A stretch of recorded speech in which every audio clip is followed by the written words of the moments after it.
نبی کریم صلی اللہ علیہ وآلہ وسلم کی سیرت مبارکہ کا خوبصورت واقعہ۔ قافلہ ابھی شہر سے تھوڑا پیچھے تھا کہ موسلادھار بارش شروع ہو گئی۔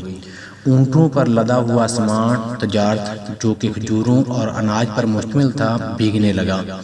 بارش سے محفوظ جگہ پر پہنچتے پہنچتے آدھا مال بھیگ چکا تھا۔ منڈی میں پہنچ کر تاجروں نے مال اتارنا شروع کیا۔ ان تاجروں میں ایک بہت معصوم چہرے والا انتہائی خوش شکل نوجوان تاجر بھی موجود تھا۔ اس نوجوان تاجر نے جب اپنا مال اتارا تو اس کو دو حصوں میں تقسیم کر دیا۔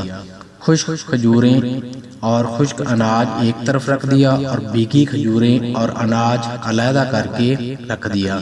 جب خرید و فروخت شروع ہوئی تو نوجوان تاجر کے پاس جو خریدار آتا وہ اسے بھیگے مال کا بھاؤ کم بتاتے جبکہ خشک مال کا بھاؤ پورا بتاتے۔ گاہک پوچھتا کہ ایک جیسے مال کا الگ الگ بھاؤ کیوں، تو وہ بتاتے کہ مال بھیگنے سے اس کا وزن زیادہ ہو گیا ہے، خشک ہونے کے بعد وزن کم ہو جائے گا، یہ بددیانتی ہے۔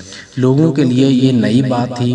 تھوڑی ہی دیر میں پوری منڈی میں ان کی دیانتداری کا چرچا ہو گیا۔ لوگ جوک در جوک معصوم صورت والے تاجر کے گرد جمع ہونے لگے، ان کے اخلاق کے گرویدہ ہو گئے۔ وہ معصوم اور خوش شکل نوجوان ہمارے نبی کریم صلی اللہ علیہ وآلہ وسلم تھے۔